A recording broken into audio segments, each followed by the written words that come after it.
meie oleme instrumentaalbänd New Swing. Pärit oleme Viljandimaalt.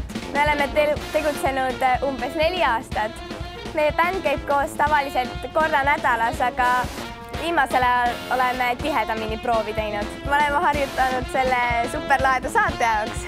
Me propageerime noorte seas pop, džässi ning instrumentaalmuusikat, sest seda muusikat tehakse väga vähe.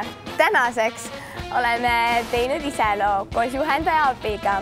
Selle loo nimeks võiks näiteks panna Talendijaht. Loodame, et naudite meie mõnusat olemist laval ning head muusikat. Kaunist vaatamist!